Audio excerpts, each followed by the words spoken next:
যায়। আজকে ফিলিস্তিনের উপরে নির্বাচিত ফিলিস্তিনের উপরে গুলি করা হয়, বর্ষণ করা হয়। শত শত হাজার হাজার ফিলিস্তিনের শিশুদেরকে শাহাদাত বরণ করতে হয়েছে কিনা?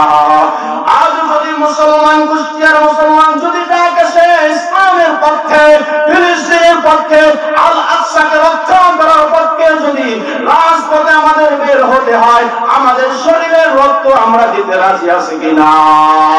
রাজি আছি কিনা? আমাদের আল আকসাকে ধ্বংস করা থেকে আমাদের রক্ষা করতে হবে, ঠিক কিনা বলুন? আল্লাহ রাব্বুল আলামিন যেইভাবে আল্লাহ তাআলা কাবায়ে কাবাকে আব্রাহার হাত থেকে হেফাজত করেছিল আবাবিল পাখির দ্বারা, আল্লাহ সুবহানাহু ওয়া তাআলা আমাদের প্রথম কিবলা এই আল আকসাকে আমাদের দ্বারা আল্লাহ রাব্বুল আলামিন হেফাজত করতে পারেন কিনা? পারেন কিনা? আল্লাহ রাব্বুল আলামিন এখনো পর্যন্ত ছাড় দেয় কিন্তু ছেড়ে দেয় না। যখন আল্লাহ তাআলা ধরবে এক একটা কাফের মুশরিকদেরকে আল্লাহ রাব্বুল আলামিন ধ্বংস করে দিতে আল্লাহ তাআলা সময় রাখবে না, ঠিক কিনা বলুন? শুধুমাত্র আল্লাহ রাব্বুল আলামিন বলবেন কোন ফায়াকুন, হাও হয়ে যাও। ও ইসরাইলি বাহিনীরা, তোমরা মুসলমানদের উপরে গুলি চালাচ্ছ, মুসলমানদের উপরে নির্যাতন করছো, মুসলমানদের ছোট ছোট শিশুরা, নিষ্পাপ শিশুদেরকে হত্যা করছো। তোমরা শুনে রাখো, তোমাদের এই শাস্তি একদিন এই পৃথিবীর বুকে আল্লাহ রাব্বুল আলামিন বাস্তবায়িত করবে, সেই দিন আর বেশি দূরে নাই, ঠিক কিনা বলুন? আমি মুসলমান ভাই, যুবক ভাইদের অনুরোধ করব, আজকে থেকে আপনাদের মনের ভিতরে ইচ্ছা প্রসার করুন, নিয়ত প্রকাশ করুন যে ইসরায়েলের একটা পণ্য আমার দ্বারা আর কোনোদিন কেনা সম্ভব হবে না। রাজি আছেন? তাকে হাত উত্তোলন করুন। নারায়ে তাকবীর, নারায়ে তাকবীর। বিশ্বের মুসলিম। আউযু বিল্লাহি মিনাশ শাইতানির রাজীম। সকলে জবান খুলে আমার সাথে পড়ুন, বিসমিল্লাহির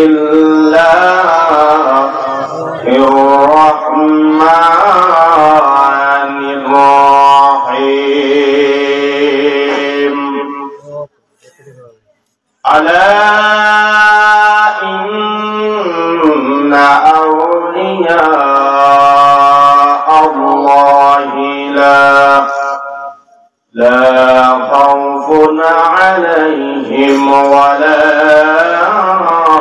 হুম ইয়াহজানুন।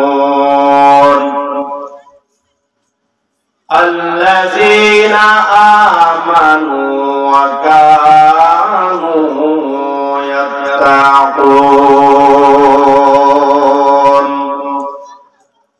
লাহুমুল বুশরা ফিল হায়াতিদ দুনিয়া ওয়া ফিল আখিরাহ وفي الآخرة لها تبديل لكلمات الله ذلك هو الفوز العظيم. وقال رسول الله صلى الله عليه وسلم بني الإسلام على 5 شهادة أن لا إله إلا الله وأن محمدا عبده ورسوله وإقام الصلاة وإيتاء الزكاة والحج وصوم رمضان.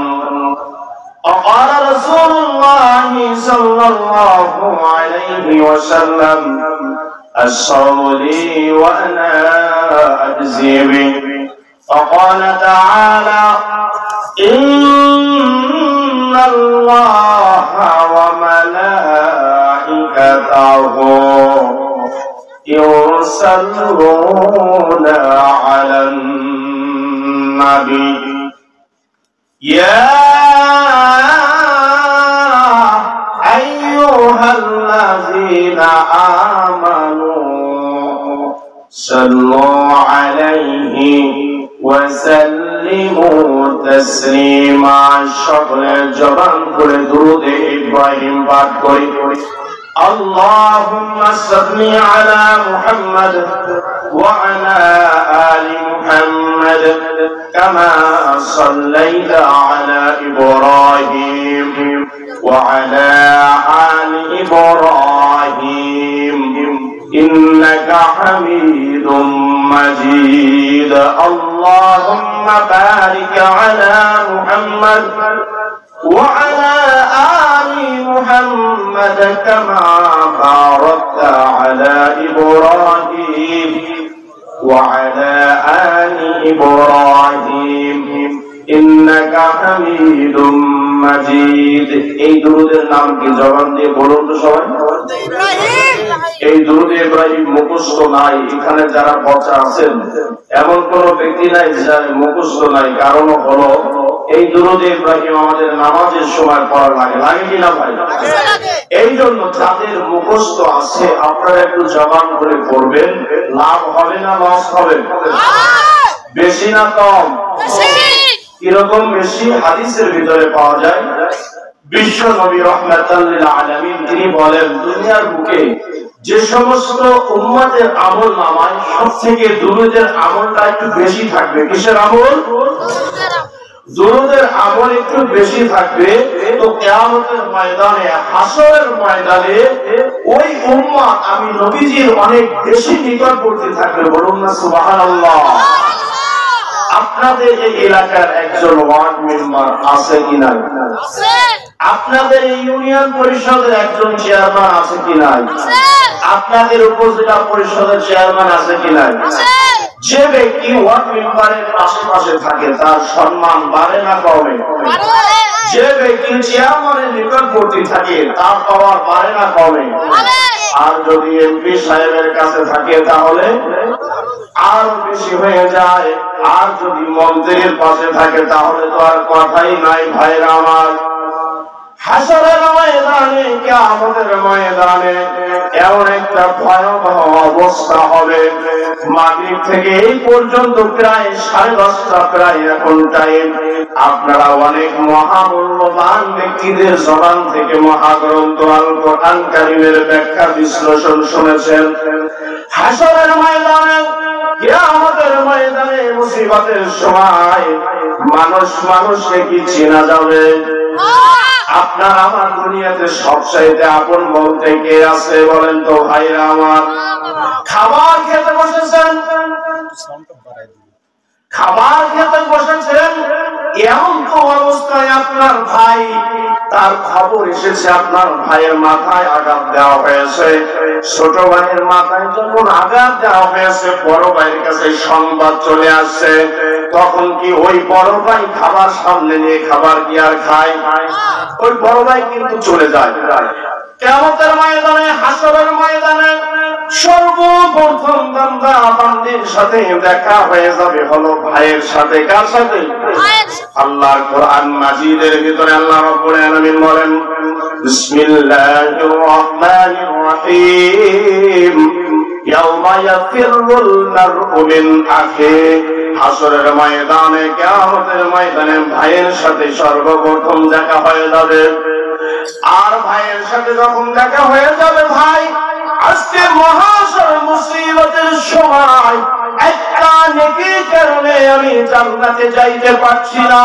কারণ আল্লাহ রাব্বুল আলামিন কোরআন মাজিদের ভিতরে বলেন ফাআম্মা মান সাকুলাত মাওয়াজিনুহু ফাহুয়া ফি ঈশাতির রাদিয়া হাসরের ময়দানে যার আমলনামা ভারী হবে ফাহুয়া ফি ঈশাতির রাদিয়া তার স্থান হবে জান্নাতে বলুন না সুবহানাল্লাহ وأما من خفت موازينه فأمه هاوية আর হাসরের ময়দানে কিয়ামতের ময়দানে যার আমলনামা হালকা হয়ে যাবে ফাউম্মুহু হাওয়া ওই ব্যক্তির স্থান হয়ে যাবে হাওয়াতে আল্লাহ তাআলা বলেন নবী গো আপনি কি জানেন হাওয়া কি ওয়া মা আদরাকা মা হিয়া হাওয়া হলো নারুন হামিয়া জাহান্নামের একটা নাম এই হাসরের ময়দানে নেকি সওয়াব করার পরে ওই ব্যক্তি সর্বপ্রথম আপনজন কারা ছিল, তার ভাই ছিল। এই জন্য কুরআন কারীমে সর্বপ্রথম ভাইয়ের কথা বলা হয়েছে। ইয়াউমা ইয়াফিরুল মারউ মিন আখি, হাসরের ময়দানে, কিয়ামতের ময়দানে ভাইয়ের সাথে আগে দেখা হয়ে যাবে, কিন্তু ভাই ভাইকে চিনবে না। চিনবে? বলুন, চিনবে না। ইয়াউমা ইয়াফিরুল মারউ মিন আখি, কিয়ামতের ময়দানে ভাই যখন চিনবে না, অসাহিবাতিহি ওয়া বানি। ইয়াউমা ইয়াফিরুল মারউ মিন আখি ওয়া উম্মিহি ওয়া আবি, ভাই ভাই যখন চিনবে না, তখন পিতা মাতার কাছে যাওয়া হবে, এই পিতা মাতাও তখন চিনবে না। অসাহিবাতিহি ওয়া বানি, আপন স্ত্রীর কাছে যাওয়া হবে, স্ত্রীও সেই কিয়ামতের ময়দানে চিনবে না। ওয়া বানি, সর্বশেষ তার সন্তানের কাছে যাওয়া হবে, সন্তান তাকে চিনবে না। সবাই বলবে, কে গো তুমি? তোমাকে আমি চিনি না, ওই দুনিয়ায় আমার আপন কেউ ছিল না। আল্লাহ তাআলা বলেন, লিকুল্লি মরিইম মিনহুম ইয়াওমাইযিন শাআনুন ইউগনি। হাসরের ময়দান, কিয়ামতের ময়দানে এমন একটা ভয়াবহ পরিস্থিতি হবে, একজন আর একজনকে চেনা তো দূরের কথা, কেউ কারো দিকে তাকানোর মতন সেই জ্ঞান কারো ভিতরে থাকবে না। আমার ভাইরা, সেই কিয়ামতের ময়দানে, হাসরের ময়দানে যদি আপনার আমার সৌভাগ্য হয় দয়াল নবীর নিকটবর্তী থাকার, তাহলে হাসরের ময়দানে আপনার আমার সম্মান বাড়বে না কমবে? এই জন্য একটু নবীর সাথে দরুদ করা যাবে কিনা? সবাই একটু জবান খুলে দরুদ ইব্রাহিম পাঠ করে, আল্লাহুম্মা সাল্লি আলা মুহাম্মাদ ওয়া আলা আলি মুহাম্মাদ কামা সাল্লাইতা আলা ইব্রাহিম ওয়া আলা আলি ইব্রাহিম ইন্নাকা হামিদুম মাজিদ।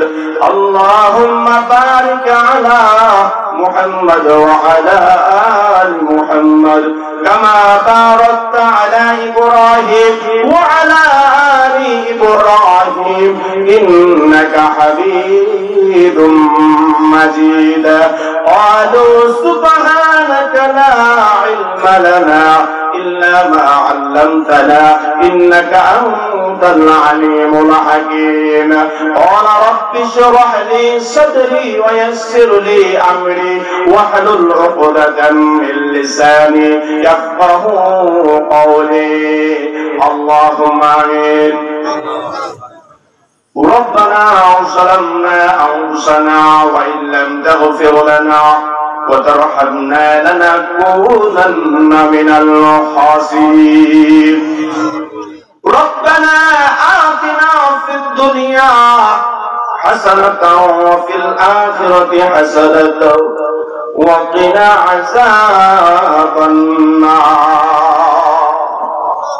وقنا عذاب السكرة الموت وقنا عذاب القبر وقنا عذاب الحشر وقنا عذاب الميزان وقنا عذاب اليوم القيامة. معبود الرحمن الرحيم غفور الرحيم. أي الله আসমান এর মালিক, জমিনের মালিক আল্লাহ, আহকামুল হাকিমিন আল্লাহ, রব্বুল আলামিন। আমরা গুনাহগার পাপী দাবি গো বান্দা গো আল্লাহ। আয় আল্লাহ তাআলা গুনার বোঝা মাথায় করে নিয়ে আয় আল্লাহ আপনার দরবারে হাত উত্তোলন করেছি। মেহেরবানি করি আপনি আমাদের সকলের জীবনের গুনাহকে মাফ করে দিন। আয় আল্লাহ জীবনে জানিয়া না বুঝিয়া, বুঝিয়া না বুঝিয়া, শয়তানের ধোঁকায় পড়িয়া, শয়তানের ওয়াসওয়াসায় পড়িয়া গো মালিক কত গুনাহ করলাম।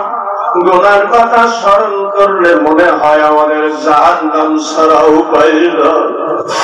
আয় আল্লাহ তোমার নাম রহমান, তোমার নাম রহিম। আমাদের গুনার দিকে না তাকাইয়া গো মালিক তোমার রহমতের উসিলা আমাদের সকলের জীবনের গুনাহগুলোকে মাফ করে দাও। আল্লাহ তুমি যদি আমাদেরকে মাফ করে দাও, আল্লাহ তোমার তো কোনো ক্ষতি হইবে না। আল্লাহ তুমি যদি আমাদেরকে জাহান্নামের আগুনে জ্বালাও, আল্লাহ তোমার তো কোনো লাভ হবে না গো মালিক। অদরক্ত নিয়া মানুষ আল্লাহ বানাইয়া কেনে দিবা জাহান্নামে ফেলায়া। তুমি যদি মাফ না করো আল্লাহ আমাদের, এত রাতে রে তোমার বান্দা যাবি কার কাছে। আল্লাহ তুমি আমাদের সকলকে মাফ করে দাও। ইয়া আল্লাহ, এই মাহফিল আজকে রব্বুল আলামিন শেষ রজনীর সময় আল্লাহ যাহারা এখনো পর্যন্ত কোরআনের আলোচনা শোনার জন্য, তোমার ইসলামের আলোচনা শোনার জন্য এখন পর্যন্ত দীর্ঘ সময় ধরে বসে আছে, হে আল্লাহ তুমি সকলকে মাফ করে দাও। হে আল্লাহ এখনো যারা বাড়ি থেকে আসছে আল্লাহ তুমি সকলকে মাফ করে দাও। হে আল্লাহ এই এলাকার ভিতরে যত কবর আছে সকল কবরবাসীদেরকে মাফ করে দাও। হে আল্লাহ আমি মুসাফির গুনাহগার বান্দা, হে আল্লাহ খুলনা থেকে এসেছি গো মালিক শুধুমাত্র তোমার কোরআনের কথা বলার জন্য। আল্লাহ এমন কিছু কথা বলার তৌফিক তুমি দান করে দিও। আল্লাহ যে তৌফিক দান করে দিও যে কথাগুলোর ভিতরে আমি সহ সকলের আল্লাহ হেদায়েত থাকে, আল্লাহ এমন কিছু কথা বলার তৌফিক তুমি দান করে দিও।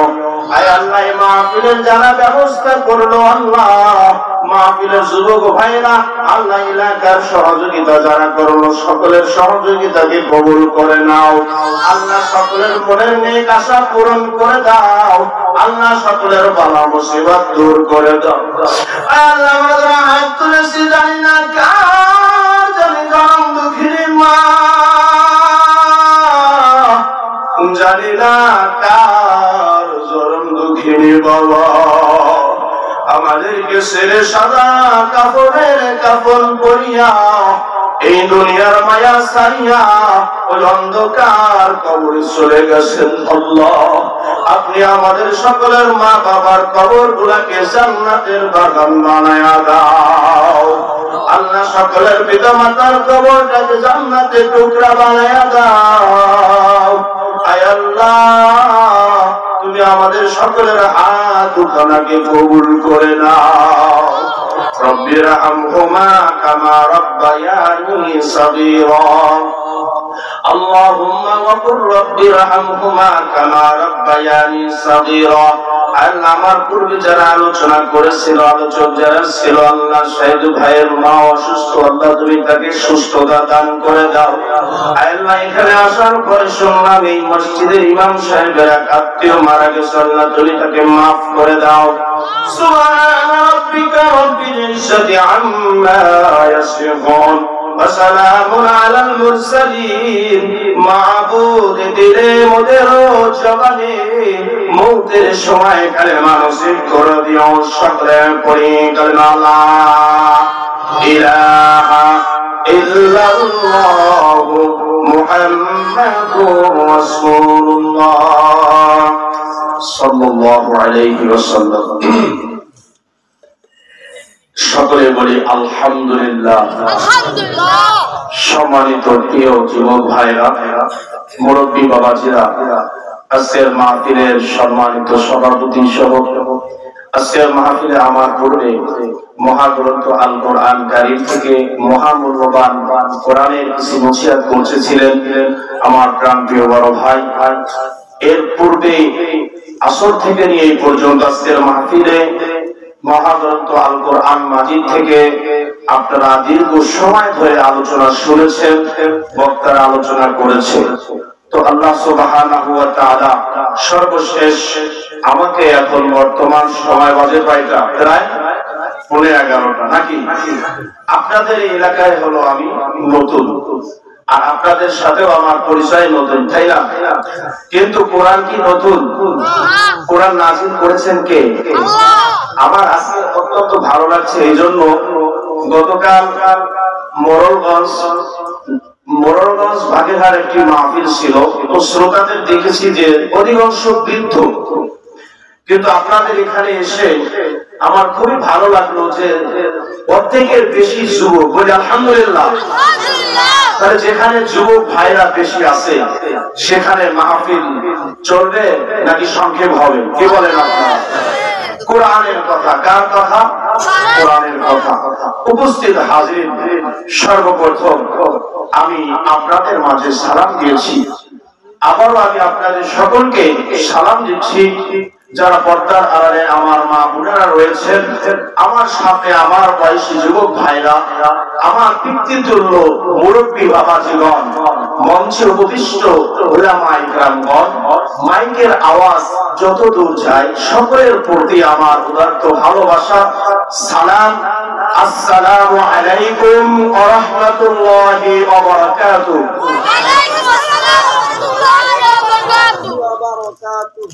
সালাম দেওয়াটা কি বলেন তো ভাইরা আমার? সবাই বলেন নাই, আপনারা জানেন পিছনের ভাইরা? আমার সাথে একটু কথা বলবেন। কারণ কি? কারণ হলে আপনি যখন কোন কবরস্থানে যাবেন, সালাম দিবেন আসসালামু আলাইকুম ইয়া আহলাল কবর, আপনার কানে উত্তর কিন্তু আসবে না, কারণ তারা মুর্দা। তারা কি? ঘুমন্ত ব্যক্তিকে কাছে যখন আপনি সালাম দিবেন, ঘুমন্ত অবস্থায় রয়েছে, ও কিন্তু আপনার সালামের উত্তর দিবে না, যেহেতু সে নিদ্রায় রয়েছে। তো আমরা এখানে আসছি কোরআনের কিছু জ্ঞান চর্চা করার জন্য, ঠিক কিনা বলেন?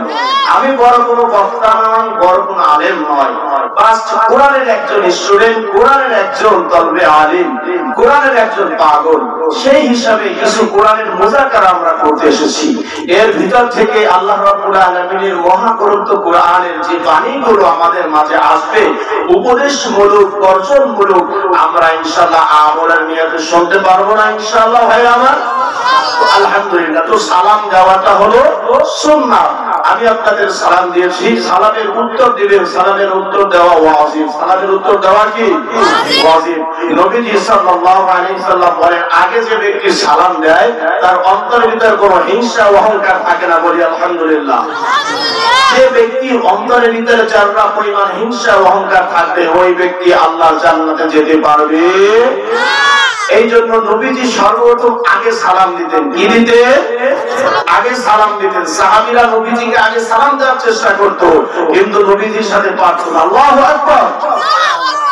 মহাগ্রন্থ আল কোরআন মাজিদের ভিতরে আল্লাহ সুবহানাহু ওয়া তাআলা 7টা সালাম, স্পেশাল 7টা সালাম আল্লাহ তাআলা দিয়েছেন। কয়টা? 7টা। আল্লাহ তাআলা বিভিন্ন নবীদেরকে, নবীদের কাজ কর্ম সুন্দর হওয়ার কারণে তাদেরকে সালাম দিয়েছে। আল্লাহ তাআলা বিভিন্ন প্রেক্ষাপটে আল্লাহ তাআলা সালাম দিয়েছে। আল্লাহ রাব্বুল আলামিন বলেন, সালামুন কাওলাম মির রাব্বির রহিম, সালামুন আলা নূহিন ফিল আলামিন, সালামুন আলা ইব্রাহিম, সালামুন আলা মুসা ওয়া হারুন, সালামুন আলা ইলিয়াসিন, সালামুন আলাইকুম তিবতুম ফাদখুলুহা খালিদিন, সালামুন হিয়া হাত্তা মাতলাইল ফাজর। বলুন আল্লাহু আকবার। এই জন্য আমরা মুসলমান আসসালামুল ক্বাবলাল কালাম দেখা হলে সর্বপ্রথম কি দেব ভাইরা আমার? সালাম দেব। আবার আর একবার আপনাদের সালাম দিচ্ছি, আসসালামু আলাইকুম ওয়া রাহমাতুল্লাহ। সর্বপ্রথম আমরা আল্লাহ সুবহানাহু ওয়া তাআলার পাক পবিত্র দরবারে, শ্রেষ্ঠ দরবারে, মহান দরবারে কালিমাতুল শুকরিয়া আদায় করব যে মহান রব্বুল আলামিন আমাদেরকে আশরাফুল মাখলুকাত হিসেবে সৃষ্টি করেছে। বলি আলহামদুলিল্লাহ। এই মুহূর্তে আপনাদের নিকটবর্তী যে হসপিটাল রয়েছে, ঝিনাইদহ হোক, কুষ্টিয়া হোক, মেডিকেল কলেজ যে হসপিটাল গুলো রয়েছে, এই মুহূর্তে অসংখ্য মানুষকে আল্লাহ রাব্বুল আলামিন অসুস্থ অবস্থায় রাখছেন কি রাখেন নাই? আপনাকে আমাকে যদি আল্লাহ তাআলা চাইতেন রাখতে পারতেন কিনা ভাইরা আমার? সুস্থতা দিয়েছেন কে? সুস্থতার মালিক কে? যে মহান রব্বুল আলামিন আমাদেরকে সুস্থতা দান করেছেন, সে মহান রব্বুল আলামিনের দরবারে আরো একবার শুকরিয়া আদায় করি, সকলে বলি আলহামদুলিল্লাহ। উপস্থিত হাজিরিন, আপনারা দীর্ঘ সময় ধরে অনেক আলোচনা শুনেছেন, কোরআনের কথা শুনেছেন, ঠিক কিনা? আপনারা অনেক সময় ধরে বসা রয়েছেন। আমি আপনাদের মাঝে কিছু সময় কোরআনের আলোচনা করব, ইনশাআল্লাহ। অনুরোধ করব, আপনাদের এখানে কত রাত পর্যন্ত আলোচনা হয় আমি জানি না, তবে আপনাদের ভিতর থেকে আপনারা উঠাউঠি করবেন না। যদি কারো ইস্তেঞ্জার প্রয়োজন আসে, হুজুর প্রয়োজন আছে, চলে যাবেন, কোনো সমস্যা নাই। যদি বলেন হুজুর আমাদের আর সময় নাই, আপনি দোয়া করে দেন, আমি দোয়া করে দিব, কোনো সমস্যা না। কারো প্রতি জুলুম করা কি হবে না। এই জন্য উপস্থিত হাজিরিন, দীর্ঘ সময় আপনারা এখানে বসা ছিলেন। আমাদের সবার শরীর তো এক না, এক ভাই এক না। এই জন্য অনুরোধ করব, আমরা সবাই একটু মেহেরবানি করে একটু দাঁড়ায় যাই। আল্লাহু আকবার। সবাই ভাই নারায়ে তাকবীর, নারায়ে তাকবীর। আল কোরআনের আলো, আল হাদিসের আলো, তোমার নেতা আমার নেতা, তোমার নেতা আমার নেতা বিশ্বনবী মুস্তাফা। কেউ বসবেন না ভাই, আপনারা যারা দাঁড়িয়ে আছেন, অনুরোধ করবো যার সামনে যতটুকু ফাঁকা জায়গাগুলো আছে, নবীজি বলেছেন তিনটা জায়গায় ফাঁকা রাখলে শয়তান আসবে। শয়তান আমাদের বন্ধু না শত্রু? কুষ্টিয়ার ভাইরা বলেন, ওয়ালা তাত্তাবিউ খুতুওয়াতিশ শাইতান ইন্নাহু লাকুম আদুউম মুবিন। আল্লাহ কোরআনের আয়াতে বলছে শয়তান মুমিনের প্রকাশ্য শত্রু। এই শত্রুকে কে আপনাদের পাশে বসতে দেবেন? দেবেন? আর এই শত্রুকে একেবারে খুলনায় পাঠাই দিই। যার সামনে ফাঁকা জায়গাগুলো আছে, আপনারা জবান দিয়ে একটু আল্লাহর নামগুলো বলেন, আর সামনের জায়গা একটু পূরণ করে বসেন। আমাদের রাজনৈতিক মঞ্চ মাঝে অনেক লোক দেখানো লাগবে, আমরা কাকে পাওয়ার জন্য এখানে আসছি লোক ভাইরা? আলহামদুলিল্লাহ। একটু সামনের দিকে আসি, আমরা মহব্বতে জিকির করে আল্লাহু আল্লাহু। সবাই আল্লাহু আল্লাহু। এবার বসেন আল্লাহু আল্লাহু। জবান দিয়ে আল্লাহ জিকির করি আল্লাহু আল্লাহু। তুমি জাল্লে জালালু, শেষ করা তো যায় না গে তোমার গুণগান। বলেন না আমার সাথে সাথে আল্লাহু আল্লাহু। তুমি জাল্লে জালালু, শেষ করা তো যায় না গে তোমার গুণগান। আল্লাহু আল্লাহু। তুমি কাদেহের গফফার, তুমি জালিহির জব্বার। তুমি কাদেহের গফফার, তুমি জালিহির জব্বার। অনন্ত অসীম তুমি রহিম রহমান। আল্লাহু আল্লাহু। তুমি জাল্লে জালালু, শেষ করা তো যায় না গে তোমার গুণগান। আল্লাহু আল্লাহু। তুমি মাটির আদমকে প্রথম সৃষ্টি করিয়া ঘোষণা করিয়া দিলে শ্রেষ্ঠ বলিয়া, ঠিক না?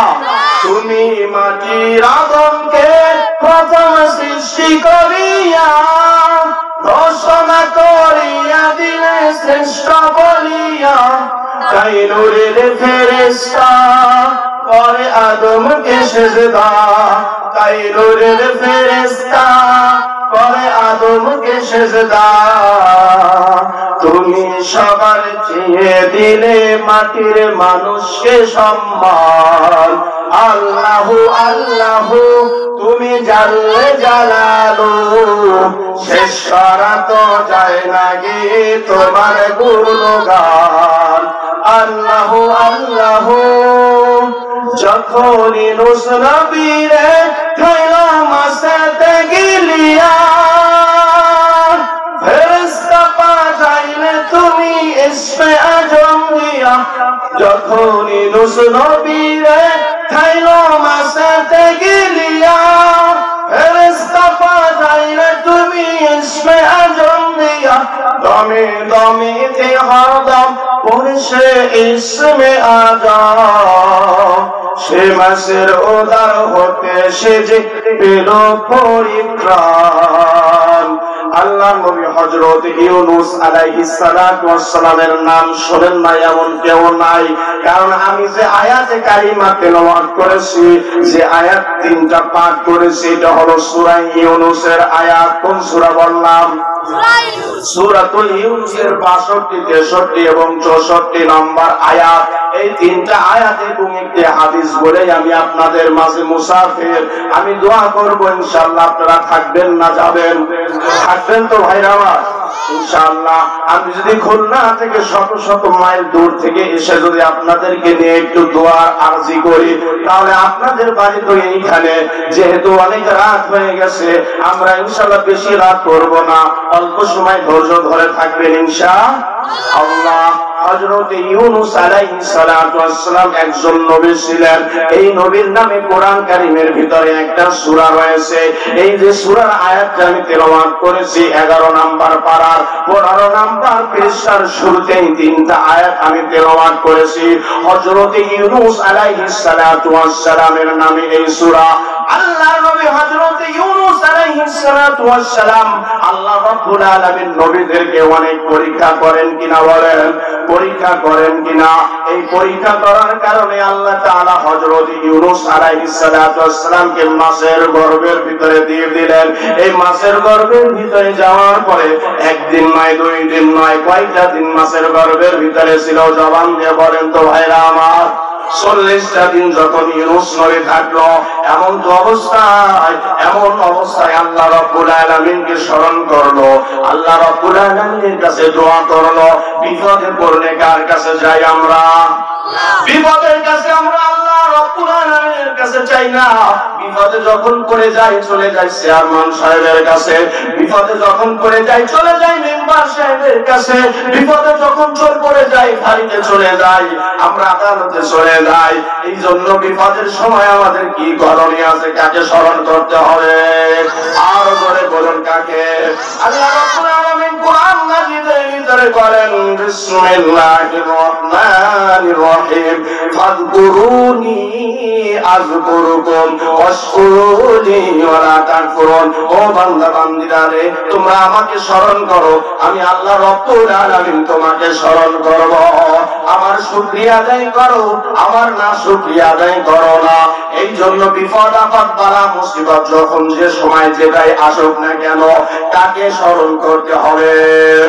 আল্লাহ নবী বলেন, আর হুযায়ফা বলে, কান রাসূলুল্লাহ সাল্লাল্লাহু আলাইহি ওয়াসাল্লাম, আল্লাহর নবীর সাহাবী হযরত হুযায়ফা রাদিয়াল্লাহু তাআলা বলে, ইজা হাদাবাহু আমরুন ফাযা ইলা সালাহ, নবীজি যখন কোন কঠিন বিপদের সম্মুখীন হয়ে যাইতেন ভাইরা আমার, আল্লাহর নবী সঙ্গে সঙ্গে সাহায্য চাইতেন কার কাছে?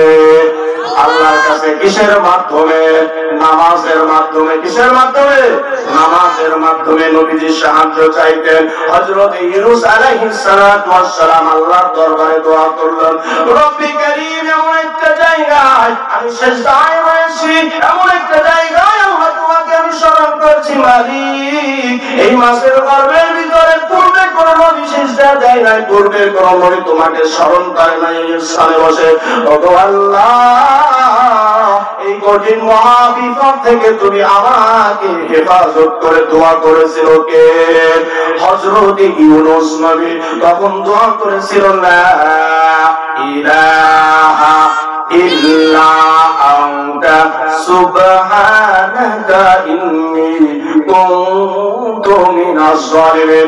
আল্লাহ রাব্বুল আলামিন দোয়াটাকে পছন্দ করেছেন, এই দোয়াটাকে আল্লাহ তাআলা ভালোবেসেছেন, যার কারণে 17 নম্বর পারার ভিতরে আল্লাহ রাব্বুল আলামিন এই আয়াতটা আল্লাহ তাআলা মহাগ্রন্থ কোরআনে দিয়ে দিয়েছেন। বলুন সুবহানাল্লাহ। আল্লাহ রাব্বুল আলামিন এই আয়াতের মাধ্যমে আমাদের মেসেজ করে জানিয়ে দিয়েছে, ও আমার বান্দারে, যত বিপদ আসুক, মুসিবত আসুক, যত ফিতনা আসুক, ফাসাদ আসুক, আমি আল্লাহ রাব্বুল আলামিনকে স্মরণ করো।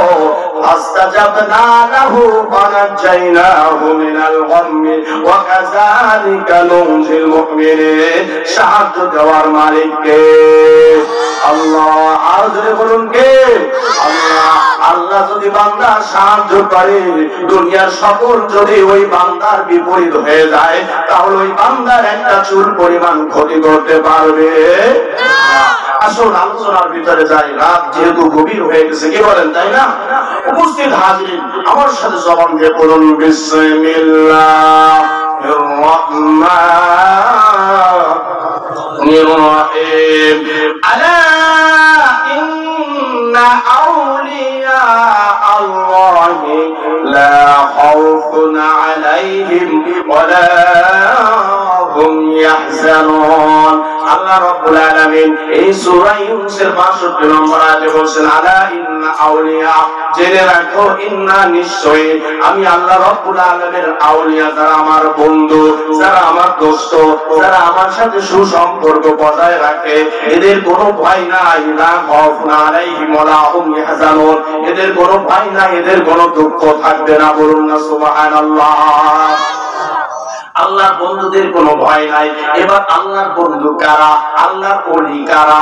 শুধু যে সর্বনার পীর সাহেব আল্লাহর ওলি, শর্ষিনার পীর সাহেব আল্লাহর ওলি, আপনার আমার কি ওলি হওয়া, বন্ধু হওয়ার সুযোগ যে নাই, এরকম ধারণা মানুষের আছে কিনা ভাইরা আমার?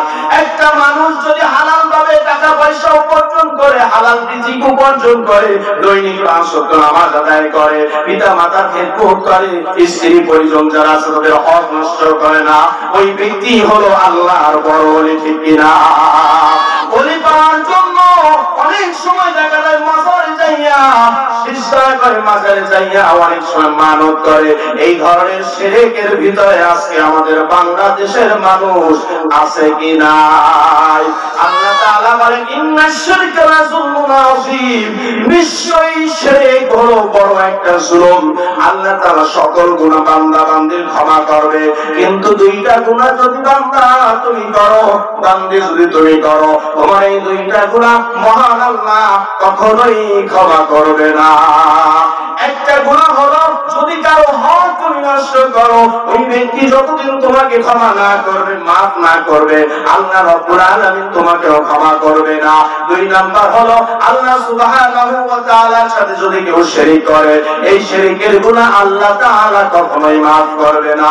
আল্লাহ তাআলা কুরআন মাজিদের ভিতরে বলেন, বিসমিল্লাহির রাহমানির রাহিম, ইন্নাল্লাহা লা ইয়াগফিরু আন ইউশরাকা বিহি ওয়া ইয়াগফিরু মা দুনা যালিকা লিমান ইয়াশা। নিশ্চয়ই আমার সাথে শিরক করার গুনাহ আমি আল্লাহ তাআলা কখনোই ক্ষমা করব না। এছাড়া যে কোনো গুনাহ যাকে ইচ্ছা আমি আল্লাহ রাব্বুল আলামিন ক্ষমা করে দিব। এই জন্য গুনার কাজ যদি আমরা পরিহার করি, নেকের কাজ যদি আমরা বর্জন করি, তাহলে আমাদের নামটা আউলিয়ার খাতায় আসবে কিনা? আল্লাহ রাব্বুল আলামিন এবার সুসংবাদ দিয়ে আল্লাহ তাআলা বলছেন, যারা আমার বন্ধু হবে তাদের হলো 2টা গুণ। কয়টা গুণ? পরের আয়াতের ভিতরে আল্লাহ তাআলা বলছেন, আল্লাযীনা আমানু ওয়া কানু ইয়াত্তাকুন। 1 নাম্বার হলো তাদের হলো যারা ঈমান এনেছে কার প্রতি? আর জোরে বলুন, কার প্রতি? আল্লাহ তাআলার প্রতি যারা ঈমান এনেছে। ওয়া কানু ইয়াত্তাকুন। 2 নাম্বার হলো তাকওয়া অবলম্বন যারা করে। আল্লাহ তাআলা এরপরে 63 নম্বর আয়াতে তাদের সুসংবাদ আরো একটু সুন্দরভাবে প্রকাশ করলো। আল্লাহ তাআলা ওই পরের আয়াতে বলেন, লাহুমুল বুশরা ফিল হায়াতিদ দুনিয়া ওয়া ফিল আখিরাহ। এই সমস্ত ব্যক্তিদের জন্য রয়েছে সুসংবাদ দুনিয়াতে, বলুন সুবহানাল্লাহ, ওয়া ফিল আখিরাহ, এবং আখিরাতে। আল্লাহ তাআলা যে কথাগুলো কোরআন কারীমের ভিতরে বলেছেন, এই কোরআন কারীমের ভিতরে কি কোনো সন্দেহ আছে? কোনো ভুল আছে? ভুল নাই। আল্লাহ তাআলা বলেন, লা তাবদীলা লিকালিমাতিল্লাহ। আমি আল্লাহ তাআলা কোরআনের যে কথাগুলো বলেছি, এই কোরআনের কথাগুলোর ভিতরে কোনো সন্দেহ এবং ভুল নাই, বলুন সুবহানাল্লাহ। যালিকা হুয়াল ফাউজুল আযীম। আর ইহারাই সফল এবং কামিয়াবি।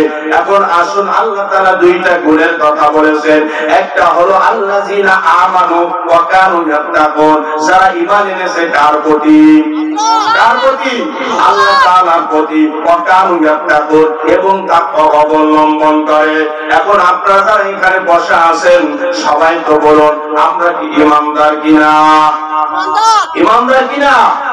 ইমানদার যদি আমরা হয়ে থাকি তাহলে কিন্তু আমাদের দায়িত্ব বেড়ে যায়। দায়িত্ব কি বেড়ে যায়? কারণ হলো আল্লাহ তাআলা কোরআন মাজিদের ভিতরে আল্লাহ তাআলা ব্যবহার করেছে ইয়া আইয়ুহান নাস, আল্লাহ তাআলা ব্যবহার করেছে ইয়া আইয়ুহান নবী, আল্লাহ তাআলা ব্যবহার করেছেন ইয়া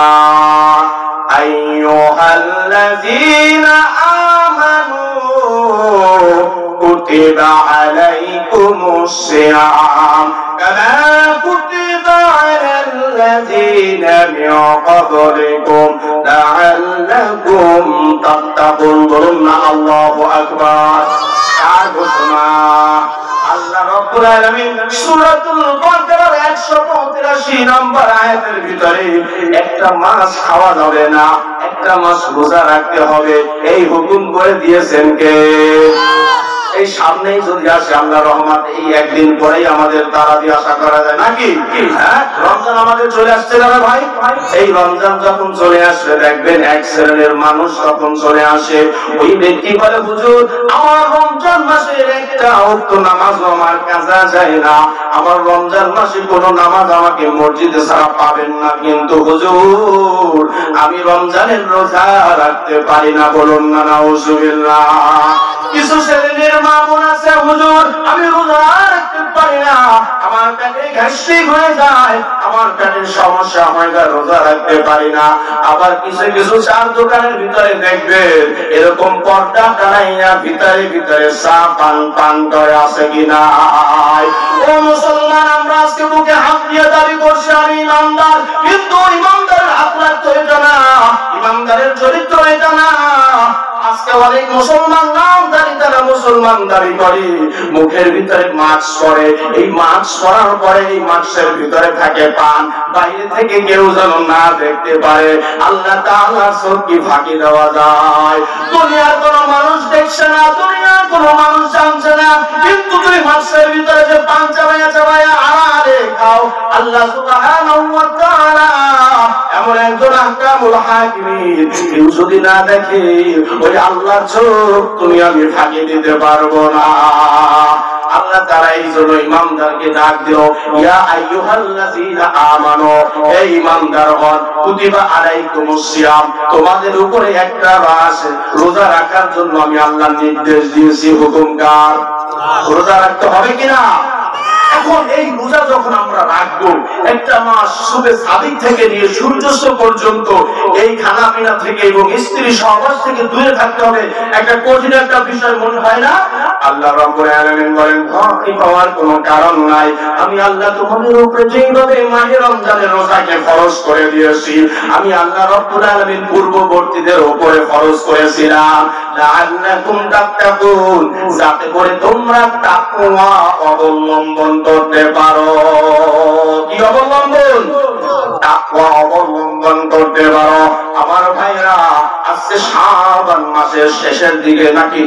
হ্যাঁ, শাবান মাসের শেষের দিকে না?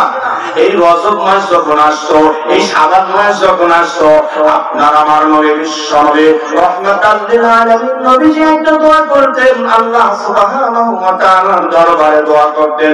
দোয়াটা হলো আল্লাহুম্মা, বলেন না আমার সাথে জবানটা খুইলা, আল্লাহুম্মা বারিক লানা ফি রজব ওয়া শাবান ওয়া বাল্লিগনা রমাদান।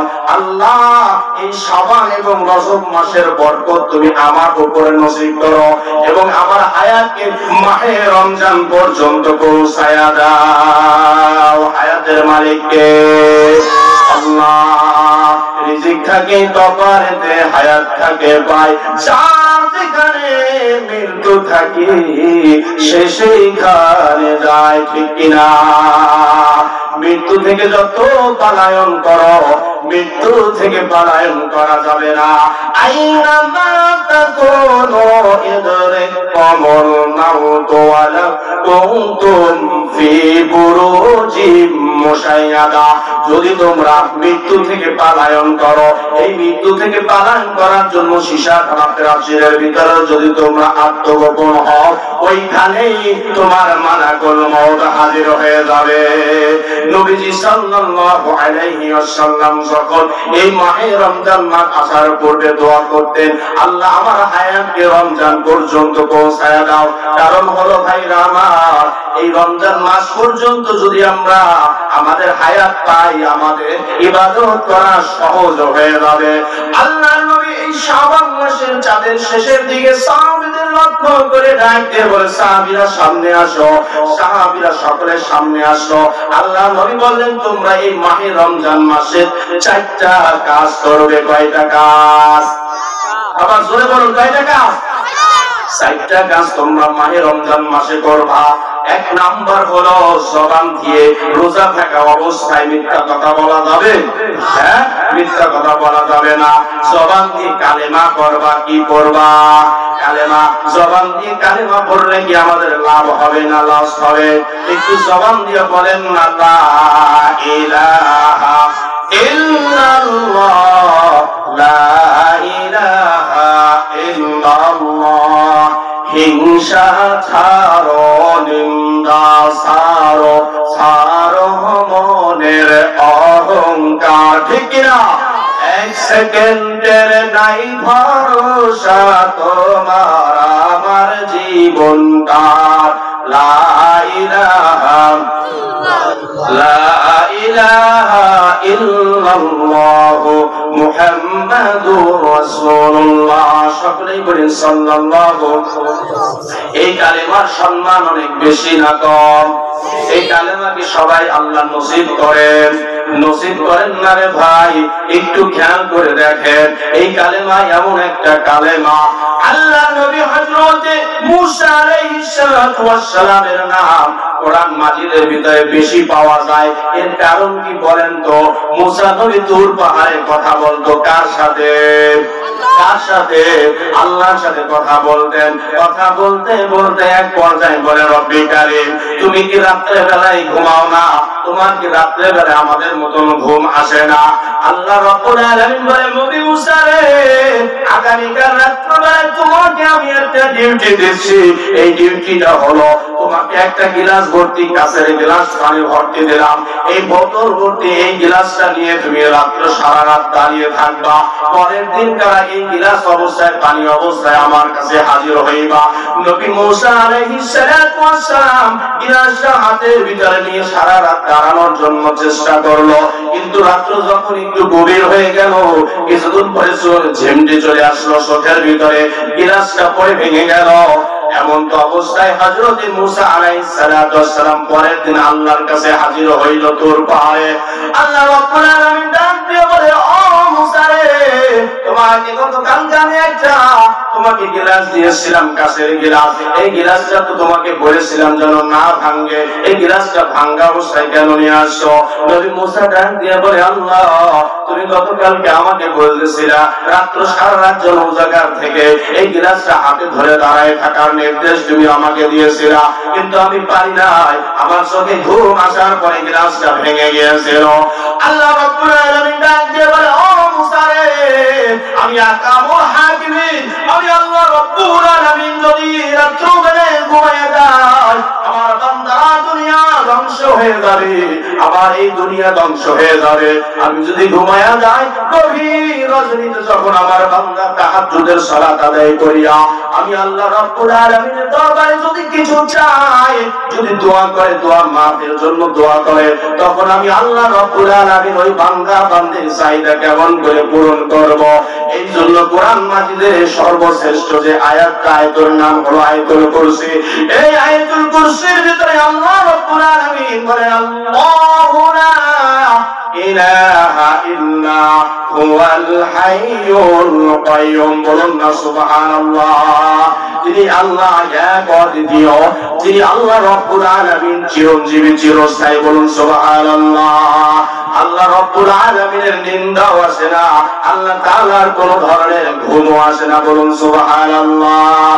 এই মুসা আলাইহিস সালাতু ওয়াস সালাম আল্লাহ পাক রব্বুল আলামিনের কাছে যখন কথাবার্তা বলতো, এক পর্যায়ে বলতো, ওগো আল্লাহ, আমাকে একটা স্পেশাল আমল দাও, যে আমলটা করার কারণে, যে আমলটা করার কারণে আল্লাহ তোমার নৈকট্য বেশি হাসিল হয়ে যাবে।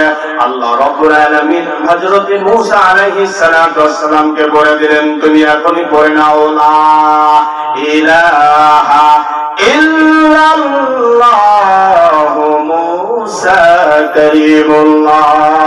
মুসা আলাইহিস সালাতু ওয়াস সালাম তো অনেক খুশি নাকি? মুসা আলাইহিস সালাতু ওয়াস সালাম খুশি হইল না।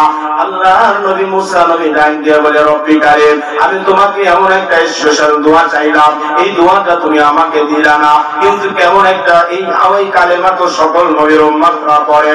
আল্লাহ রাব্বুল আলামিন ডাক দিয়ে বলে, আল্লাহ মুসা রে, এই কালেমাটা এত ছোট না, ছোট না, আসমান জমিন পাহাড় পর্বত সারা পৃথিবী যদি একটা পাল্লায় দেওয়া হয়, আর এই কালেমা যদি একটা পাল্লায় দেওয়া হয় মুসা, আমার এই কালেমার ওজন অনেক বেশি ভারী হয়ে যাবে। বলুন না সুবহানাল্লাহ।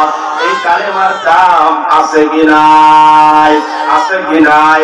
বুখারী শরীফের হাদিসের ভিতরে আসে, নবীজি সাল্লাল্লাহু আলাইহি ওয়াসাল্লামের সবচেয়ে প্রিয়জন ছিল তার চাচা আবু তালেব। এই আবু তালেব জান্নাত যাবে না জাহান্নামে যাবে? বলেন তো ভাইরা আমার। জাহান্নামে যাওয়ার কারণ হলো কি? আল্লাহ নবী বিশ্বনবী মৃত্যুর সময় এমন একটা মুহূর্তে, আমার পূর্বে আমার ভাই কত সুন্দর আলোচনা করেছিল, মৃত্যুর পূর্বে যদি কালেমা নসিব হয়ে যায়, ওই ব্যক্তির কপাল ভালো না খারাপ? ভালো না খারাপ? কিন্তু মুমিন অবস্থায় যদি কেউ এরকম সজ্জায় থাকে, তাহলে তার পাশে বলবেন না কালেমা পড়ো। যদি লোকটা অবস্থা খারাপ থাকে, তাহলে জবান দেশে বলবে না পড়তে পারবো না, এতে একটা ফিতনা বেড়ে যাবে, এলাকার মানুষ ওই ব্যক্তির প্রতি একটা খারাপ ধারণা করবে। এই জন্য নবীজি বলেছেন, যখন মুমিন অবস্থায় হয়ে যায়, তখন তোমরা তার পাশে বসে বসে কালেমা পড়ো, লা ইলাহা ইল্লাল্লাহ, লা ইলাহা ইল্লাল্লাহ। ওই ব্যক্তি যদি আল্লাহ ওয়ালা হয়, ওই ব্যক্তি যদি নেককার হয়, ওই ব্যক্তি যদি পরহেজগার হয়, আল্লাহ রাব্বুল আলামিন ওই ব্যক্তির জবান থেকে কালেমা নসিব করে দিবে। বলুন সুবহানাল্লাহ। আমার বাস্তব জীবনে আমি দেখেছি কালেমা পড়ার জন্য আমাকে নিয়ে যাওয়া হয়েছে, কিন্তু এমন অবস্থায় যাকে আমি কালেমা পড়াবো, ওই ব্যক্তির মৃত্যুটা এত কষ্টের একটা মৃত্যু হচ্ছে, পাও দুইটা এইভাবে করে লাফা করছে, এইভাবে লাফাতে লাফাতে লাগছে, জিহ্বাটা বাইর হয়ে অনেক দূর বাইর হয়ে গেছে, কিন্তু যতবার আমি তার পাশে বসে কালেমা পড়ি, আমার সাথে সে একবারও কালেমা পড়তে পারে না। আল্লাহ নবী ডাকতে বলে, চাচাজি, আপনি আমাকে কত মহব্বত করতেন, কত ভালোবাসতেন, কত আদর যত্ন করতেন চাচা, আজকে যদি আপনি কালেমা না পড়ে মারা যান, কিয়ামতের ময়দানে ফাঁস লিমান সিদা, আপনাকে তো আমি সুপারিশ করার জন্য আমি কিছু করতে পারবো না। ওগো চাচা, একবার কালেমা পড়ে নেন, লা ইলাহা ইল্লাল্লাহু মুহাম্মাদুর রাসূলুল্লাহ। আবু তালেব বলে, ভাতিজারে, আমি জানি তোমার আল্লাহ আছে একজন, কিন্তু এখন যদি আমি কালেমা পড়ে দিই, ঈমান আনয়ন করি, তাহলে আমাকে মক্কার কুরাইশরা, মক্কার কাফেররা বলবে আবু তালেব শেষ পর্যন্ত নবীর কালেমা পড়ে নিয়েছে, এই জন্য আমি কালেমা পড়তে পারবো না। হেদায়েত দেওয়ার মালিক কে? আরো জোরে বলুন কে?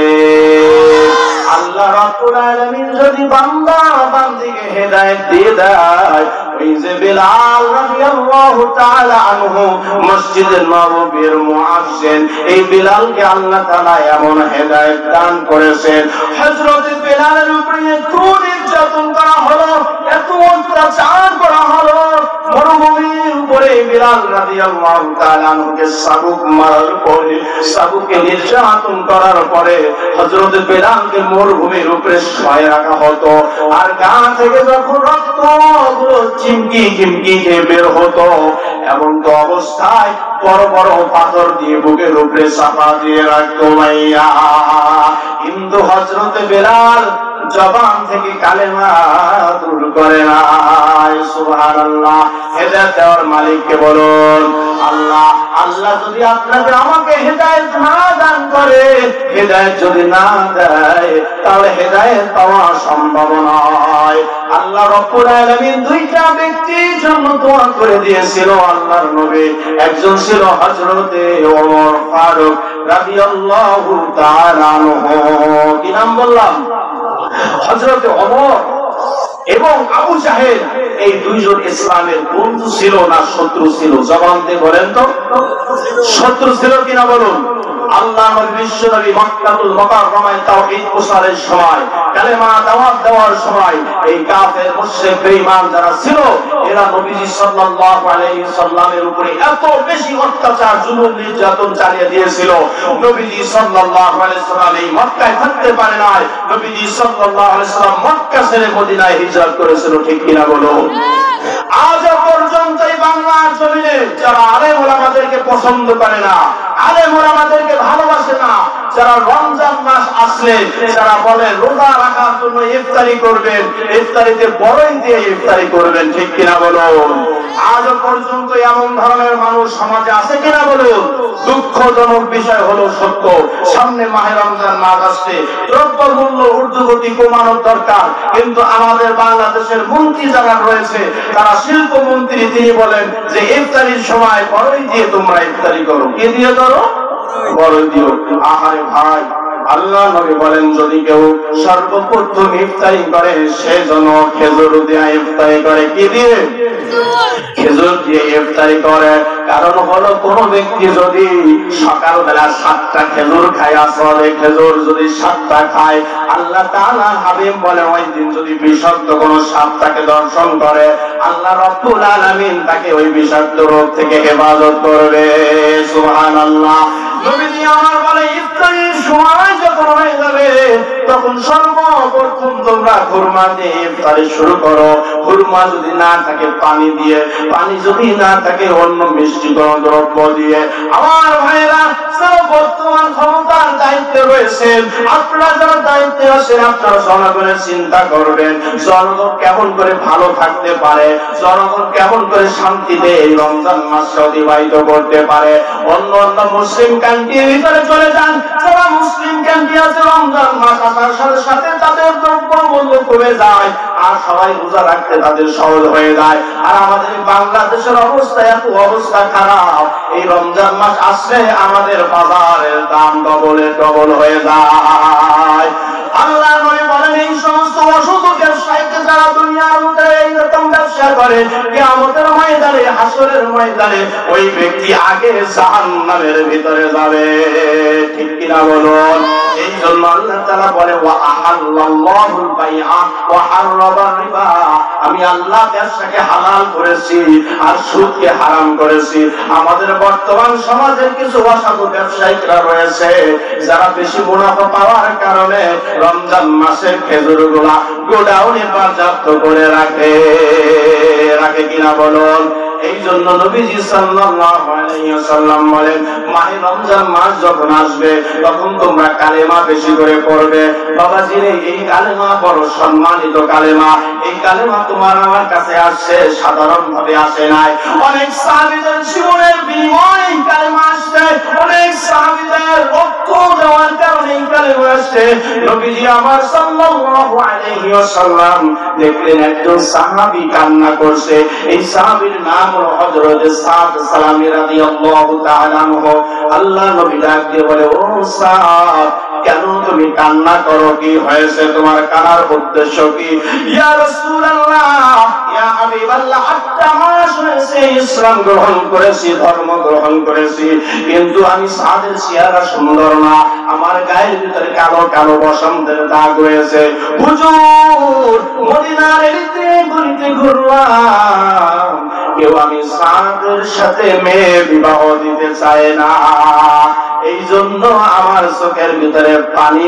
কারণ হলো আমি সকল সুন্নাতগুলো পালন করতেছি, কিন্তু আপনার এই বিবাহের এই সুন্নাতটা আমি পালন করতে পারছি না। আল্লাহ বললেন, সাদ তুমি চলে যাও মদিনার বুকে চলে যাও। মদিনার বুকে সবচাইতে যে ব্যক্তি ধনী আমর ইবনে আব্দুল ওয়াহাব, এর কাছে চলে যাও, এর মেয়ের সাথে চলে যাও, তোমাকে আমি নবীজি বললাম তার সাথে বিবাহের ব্যবস্থা আমি করে দিব। চিৎকার দিয়ে বলুন সুবহানাল্লাহ। আমাদের ছেলে মেয়ে যখন বিবাহের উপযুক্ত হবে তখন আমরা নেককার পরহেজগার দেখে আমাদের ছেলে বুঝতে হবে, ঠিক কিনা বলুন। কিন্তু মেয়ের বাবা সর্বদা ঘরে টাকাওয়ালা জামাই, যার টাকা আছে, যার সম্পদ বেশি, তখন মেয়ের বাপ মা দেখে তার সাথে মেয়ে বিবাহ দিবে। ওই ছেলে যে দাঁড়ায় দাঁড়াইয়া পরিশ্রম করে যায়, দাঁড়ায় দাঁড়াইয়া পরিশ্রম করে, নামাজ পড়ে না এক ওয়াক্ত, এটা দেখার বিষয় নয়। এই জন্য বাংলাদেশের ভিতরে যত বিবাহ হয় তার থেকে বেশি ডিভোর্স এবং তালাক হয়, হয় কিনা বলুন। বাংলাদেশে যত বিবাহ হয় তার চাইতে বেশি বর্তমান সমাজে জরিপ করে দেখে যায় সব চাইতে বেশি পরকীয়া হয়ে যায়, হয় কিনা বলেন। বাংলাদেশের এমন অবস্থা হয়ে গেল, ও মুসলমান যুবক ভাইরা, তোমার আমার চরিত্রটাকে ভালো রাখতে হবে।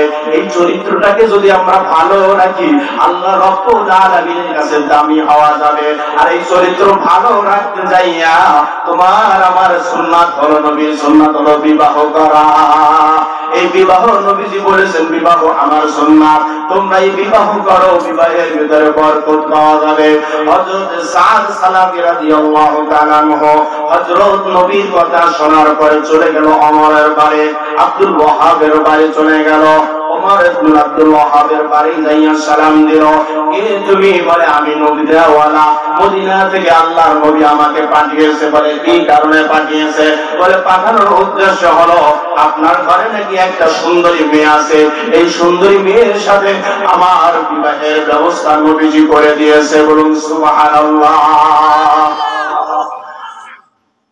আব্দুল ওয়াহাব তিনি চিন্তা করলো, তোমার চেহারার দিকে তাকানো যায় না, তোমার গায়ের দিকে তাকানো যায় না, চেহারার ভিতরে বিভিন্ন বসন্তের দাগ রয়েছে, তোমার মতো ছেলের সাথে তো আমি আমার সুন্দরী মেয়েকে বিবাহ দিতে পারি না, এই জন্য আমি না তোমার সাথে আমার মেয়ের বিবাহ দেব না। ঘরের থেকে ঘরের ভিতর থেকে তার মেয়ে এই কথাটা শুনলো, ডাক দিয়ে বলল, বাবা কে এসেছিল?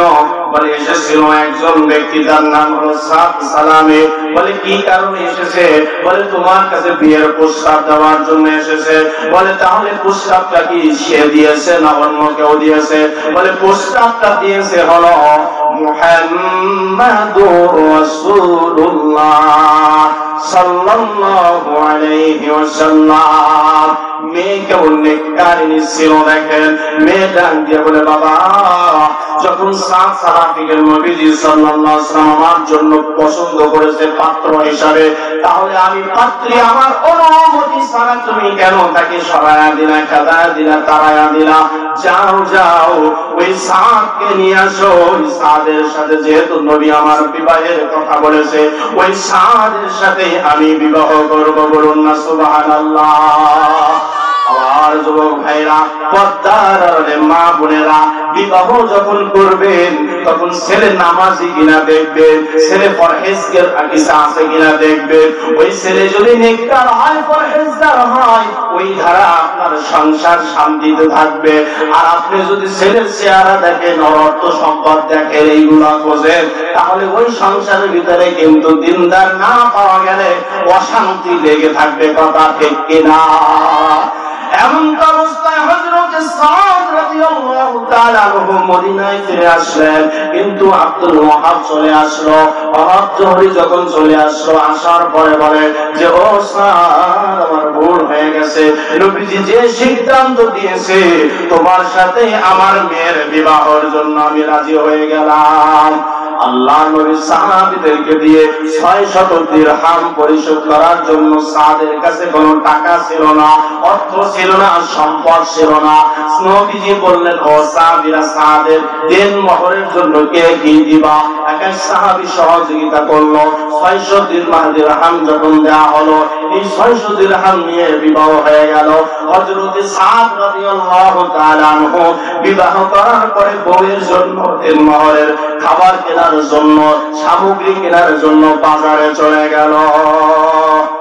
আজকে আমাদের সমাজে আমরা বিবাহ করি, বিবাহ করার সময় কাজী সাহেব, মেয়ের গার্জিয়ান, বাবার গার্জিয়ান উভয় এক জায়গায় যখন উপস্থিত হয়, তখন কাজী সাহেব বলে কত টাকা দেন মোহর, তখন এক পক্ষ বলে 2 লক্ষ, এক পক্ষ বলে না 5 লক্ষ, এরকম একটা দর কষাকষি হয় কিনা বলুন? উপস্থিত হাজির, আমাদের এই দেন মোহরের টাকা আপনার ছেলের উপার্জন হিসাবে যে টাকা আপনার উপার্জন হয়, আপনি দেন মোহর সেই টাকা ধার্য করবেন। আপনি যদি 50,000 পারেন, 10,000 পারেন, 1 লক্ষ যা আপনি পারেন আপনার স্ত্রীকে দিতে পারবেন, ওই টাকা আপনার ধরতে হবে। হাদিসের ভিতর আসছে, যদি দেন মোহরের টাকা যদি কোনো স্বামী পরিশোধ না করে আর ওই স্ত্রী যদি দাবি না করে, কিয়ামতের ময়দানে ওই স্বামীকে জিনাকারী হিসাবে দাঁড় করানো হবে। বলুন নাউজুবিল্লাহ। আমাদের অনেক সমাজে দেখা যায় যে আমাদের কোনো ব্যক্তি যদি মারা যাওয়ার পরে পরিবারের কিছু লোক তখন ওই মারা যাওয়া ব্যক্তি ওয়াইফের কাছে, স্ত্রীর কাছে যায়, যে বলে চাচাকে দিন মোহর দিছিল, বলে না, তাহলে দিন মোহরের দাবিটা তুমি মাফ করে দাও। বলুন নাউজুবিল্লাহ। এরকম বলে কিনা? দিন মোহর হলো নারীদের অধিকার। কিসের অধিকার? নারীদের অধিকার। ইসলাম নারীদের যে অধিকার দিয়েছে, এই অধিকার সম্পর্কে যদি নারীরা জানতো, তাহলে নারীরা বলতো না আমরা শরীফা থেকে শরীফ হতে চাই, এরকম স্লোগান তারা দিত না। ঠিক কিনা বলুন? ইসলাম নারীদের ও মর্যাদা দিয়েছে, পুরুষের মর্যাদা দিয়েছে। আল্লাহ রাব্বুল আলামিন যতটুকু মর্যাদা নারীদের দিয়েছে, পুরুষের চাইতে বেশি। ঠিক কিনা বলেন? আমরা পুরুষ যারা, আমরা আমাদের বাবার সম্পত্তি পাই কিনা? আর কার সম্পত্তি পাই দেখেন? আর একজন নারী যদি হয়, সে সর্বপ্রথম তার পিতার কাছ থেকে পায়, তার বড় ভাইয়ের কাছ থেকে পায়, তার স্বামীর কাছ থেকে পায়, তার বড় সন্তান যদি থাকে তার কাছ থেকে পায়। নারীদের ইসলাম কি করছেন? সম্মান দিয়েছেন কিনা বলুন? নারীদের ঠকাইছেন না জিতাইছেন? ইসলাম নারীদের সম্মান বৃদ্ধি করেছেন। উপস্থিত হাজির, এই জন্য দেন মোহরের টাকা আমাদের পরিশোধ করতে হবে, নির্ধারিত দেন মোহর আমাদের দিয়ে দিতে হবে। যুবক ভাইরা যারা বিবাহ করি নাই, এখানে যারা আছি, ইনশাআল্লাহ রাজি আছি তো সবাই? ইনশাআল্লাহ, আলহামদুলিল্লাহ। হযরত সাদকে 600 দিরহাম দেওয়া হলো। 600 দিরহাম দিয়ে মদিনার গলিতে হযরত সাদ চলে গেল বাজারের ভিতরে। এই বাজারের ভিতরে যখন যাওয়া হলো, বাজারে যাইয়া স্ত্রীর জন্য সুন্দর একটি শাড়ি কিনলো, স্ত্রীর জন্য গয়না কিনলো, সামগ্রী কিনলো। যখন সব কিছু কেনা হয়ে গেল, এমন অবস্থায় এই জন্য ডাক দিয়ে বলে কালেমার জন্য, জিহাদের জন্য ডাক দিল, হাইয়া আলাল জিহাদ, হাইয়া আলাল জিহাদ, আসো জিহাদে চলে আসো। আজ যুবক ভাইরা, আজকে আমাদের সমাজের ভিতরে আমাদের খেয়াল রাখতে হবে, আমরা আজকে মুসলমান, আমরা শ্রেষ্ঠ জাতি, আমাদের প্রথম কিবলা আমাদের ওই আল আকসা, এই মসজিদ আল আকসা হলো মুসলমানের প্রথম কিবলা। আজকে মুসলমানের এই প্রথম কিবলা ইসরায়েল অবৈধভাবে ধ্বংস করে নিয়ে যায়। আজকে ফিলিস্তিনের উপরে নির্বাচিত ফিলিস্তিনের উপরে গুলি করা হয়, বর্ষণ করা হয়।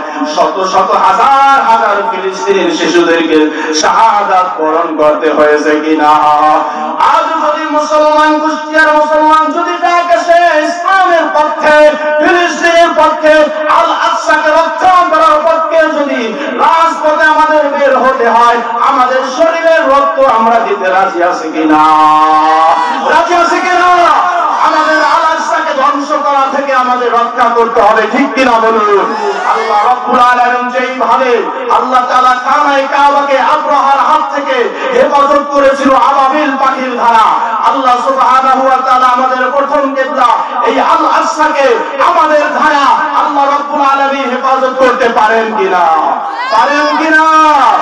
আল্লাহ রাব্বুল আলামিন এখনো পর্যন্ত ছাড় দেয়, কিন্তু ছেড়ে দেয় না।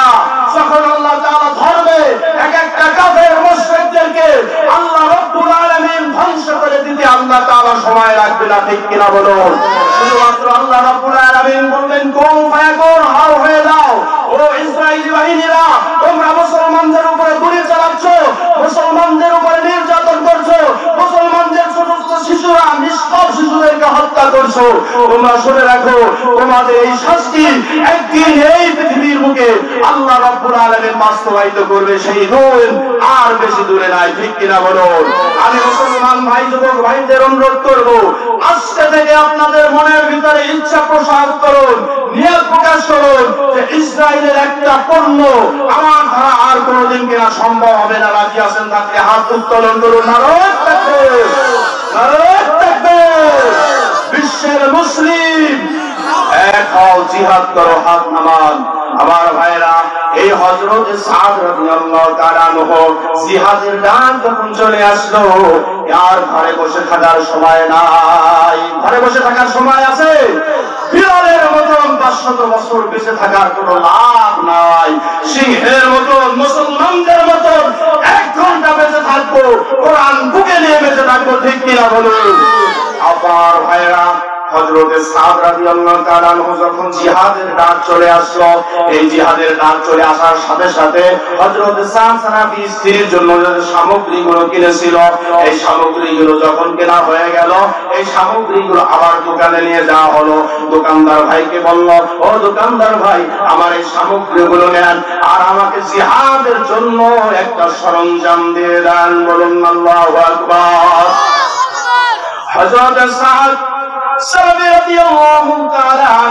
যখন জিহাদের ময়দানে চলে গেল, জিহাদের ময়দানে যাওয়ার পরে যখন যুদ্ধের ময়দানে যুদ্ধ চলছে, এক একটা কাফেরকে হত্যা করে ফেলানো হচ্ছে, এক একটা কাফের যখন ধ্বংস হয়ে যাচ্ছে, কিছুক্ষণ পরে হযরত সাদ ইসলামের জন্য, দ্বীনের জন্য, আজকে আমরা জবান দিয়ে এই কালেমা পড়ছি, এই কালামটা পড়ছি, এই কালেমাটা আসার ক্ষেত্রে কত কষ্ট সাহাবীরা করেছে।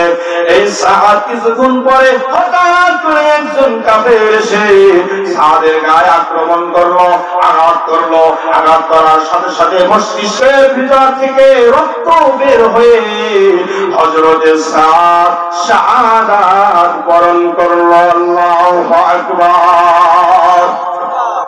আল্লাহ নবী, বিশ্ব নবী যখন জিহাদ শেষ হয়ে গেল, মুসলমানদের এই জিহাদ যখন শেষ হয়ে গেল, কিছুদিন পরে, কিছুক্ষণ হয়ে গেল, হঠাৎ নবীজি সাল্লাল্লাহু আলাইহি ওয়াসাল্লাম তাকাইয়া দেখে এমন একজন সাহাবীর লাশ সামনে পড়ে রয়েছে, যে সাহাবীকে গতকাল নবীজি সাল্লাল্লাহু আলাইহি ওয়াসাল্লাম বিবাহের ব্যবস্থা করে দিয়েছিল, আজকে সেই সাহাবীর লাশ পড়ে রয়েছে। নবীজি সাল্লাল্লাহু আলাইহি ওয়াসাল্লাম নিচের দিকে তাকাইয়া চোখের ভিতরে একটু মলিন হয়ে গেল, মনটা খারাপ হয়ে গেল। কিছুক্ষণ পরে আবার আসমানের দিকে তাকাইলো, আসমানের দিকে তাকানোর পরে আবার চেহারার ভিতরে উজ্জ্বলতা চলে আসলো, হাসি চলে আসলো। একজন সাহাবী ডাক দিয়ে বলেন, ইয়া রাসূলুল্লাহ, ইয়া হাবিবাল্লাহ, হুজুর, হুজুর, নিচে তাকানোর সময় কেন আপনি কান্নার একটা ভান করলেন, আর উপরে তাকানোর সময় কেন আপনার চেহারার ভিতরে হাসি চলে আসলো? কারণ কি? নবীজির হাসি যখন আসতো, পূর্ণিমার চাঁদ ফেল হয়ে যায়। তো বলুন সুবহানাল্লাহ। আল্লাহ নবী, বিশ্ব নবী ডাক দিয়ে বলেন, সাহাবীরা রে, নিচের দিকে তাকাইয়া মন খারাপ করার কারণ হলো আমার এই সাদ ইসলামকে ভালোবেসে, ইসলামকে মহব্বত করিয়া পাশর করে যায় নাই, স্ত্রীর কাছে যায় নাই, স্ত্রীর সাথে সময় ব্যয় করে নাই। যখন শুনেছে জিহাদের ডাক চলে আসছে, আবার সাদ সব কিছু ত্যাগ করে আমি নবীকে মহব্বত করে, নবীকে ভালোবেসে, দ্বীনকে মহব্বত করে, দ্বীনকে ভালোবেসে ইসলামের জন্য নিজের বুকের তাজা রক্ত ঢেলে দিয়েছে। সুবহানাল্লাহ।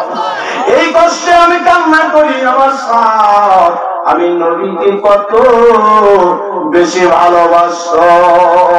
হে নবী, তোমায় ভালোবাসি অন্তরে, শুধুই মুখে নয়, জান্নাতের আশায় নয় রাসূল, জাহান্নাম কেউ ডুরি না। ঠিক কিনা বলুন? আমরা নবীকে ভালোবাসি কিনা? ভালোবাসি কিনা? আমার ভাইরা, নবীজি সাল্লাল্লাহু আলাইহি সাল্লাম বলেন, সাহাবীরা রে, আমি যখন আসমানের দিকে তাকাইয়া হাসার কারণ হইল, সাহাবীরা আমি খেয়াল করে দেখলাম আমার এই সাদের লাশ জান্নাতের হুরগুলা নেওয়ার জন্য ব্যস্ত হয়ে গেল। হুরগুলা আমার সাদের লাশকে নিয়ে জান্নাতে নেওয়ার জন্য এত বেশি তাড়াহুড়া করছে। তাড়াহুড়া করতে করতে এক পর্যায়ে আমি নবী আর হুরের পর্দাটা একটু হালকা করে আগলা হয়ে গেল, যার কারণে আমি লজ্জা পেয়ে মিসকে হাসি দিয়েছি, নিচের দিকে তাকিয়েছি। বলুন সুবহানাল্লাহ। ইসলামের জন্য জীবন দিতে রাজি আছেন তো ভাই আমার?